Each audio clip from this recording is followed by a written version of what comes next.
నమస్తే అండి. ఇక్కడ బ్లౌజ్కి వర్క్ వేయడానికి క్లాత్ అనేది ఫిట్ చేస్తున్నాను అనమాట. ఈ క్లాత్ ఆపట్టు క్లాత్ కస్టమరే తెచ్చుకున్నారు, కానీ లో క్వాలిటీలోదనమాట. మనకు ఆపట్టులో కూడా క్వాలిటీస్ అనేవి ఉంటాయి. మనం ముందుగానే మంచి క్వాలిటీ తీసుకుంటే బెస్ట్.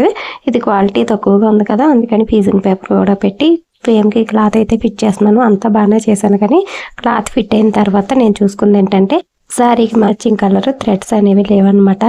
ఎప్పుడు ఇలా చేయలేదు. థ్రెడ్స్ చూసుకున్న తర్వాత క్లాత్ అనేది ఫిట్ చేసేదాన్ని. నా దగ్గర చాలా కలర్స్ ఉన్నాయి, కానీ మ్యాచింగ్ కలర్స్ అయితే లేదు అన్నమాట. ఇంకా ఈ 2 సారీస్కి ఫ్రేమ్కి బిగించిన బ్లౌజ్ అనేది 2 days అలాగే ఉంచేసానండి.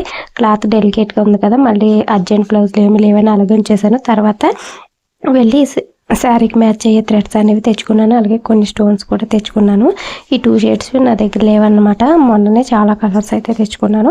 ఒక్కొక్కసారి ఎలా ఉంటుంటే మన దగ్గర ఎన్ని కలర్స్ ఉన్నా కానీ మ్యాచింగ్ థ్రెడ్స్ అనేవి ఉండవు అనమాట. ఒక్కొక్కసారి రేర్ కలర్స్ వస్తాయి, అవి అయితే అసలు దొరకడం కూడా కష్టమైపోతుంది. ఇంకా తెచ్చుకున్న స్టోన్స్ అన్నీ కూడా ఒక బాక్స్లో వేసి స్టోర్ చేసేసాను. మల్టీ కలర్స్ ఎక్కువగా యూజ్ అవుతాయి అనమాట.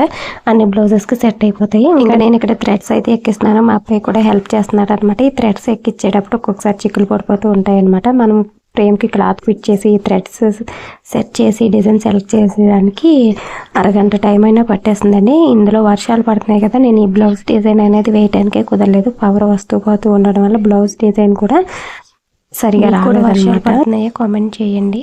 ఈ వర్క్ అనేది పూర్తి చేశాను లేదా నెక్స్ట్ వీడియోలో చూద్దాం.